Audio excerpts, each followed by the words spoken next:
Mana nav kerakmi? Alasizlar, şoför kerakmi? Minasizlar ketasizlar. Assalomu alaykum obunachilarimiz. Sizlar uchun Nexia 3 avtomobil bor. Bizlar ko'rib bahosini beringlar, sotiladi. Ketdik ko'ramiz. Nexia 3 2019-yilda ishlab chiqarilgan. 100% rodnoy. 4 gofra balolar qo'yilgan, tayyor bo'lib turibdi mashin. Metan gazlari bor, 4-pokoleniya qo'yilgan. Ichlari ham polni navorot bo'lgan. Chexol, sidiniya chexol, polik. Nima deydi buni? Akopritlar bo'lgan. Tablo o'zgara, rul qo'yilgan. Ish qilib, короче, haydamaka tayyor. 118 ming kilometr yurgan.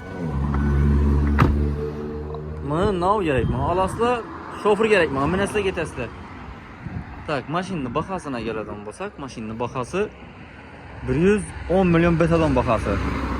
Xohlasangiz avtokreditdan chiqarib beramiz. Avtokreditda oldindan 16-17 million pul kerak bo'ladi. Oylik to'lov 3 million 800, 3 million 900, grup yo'rsa 4 milliondan chiqadi. Motor qismini ham ko'rsataman.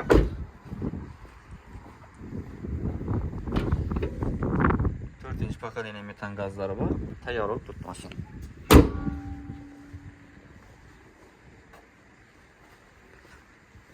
Bir yerinde bir kraskasi yo'q. Ustalarda tekshirib olaverasizlar. Nexia 3 olaman degan danish bilishlar shu videoni yuborib qo'yinglar. Bir oblisovka bilan disk chekamiz. Boshqa mo'ji bor.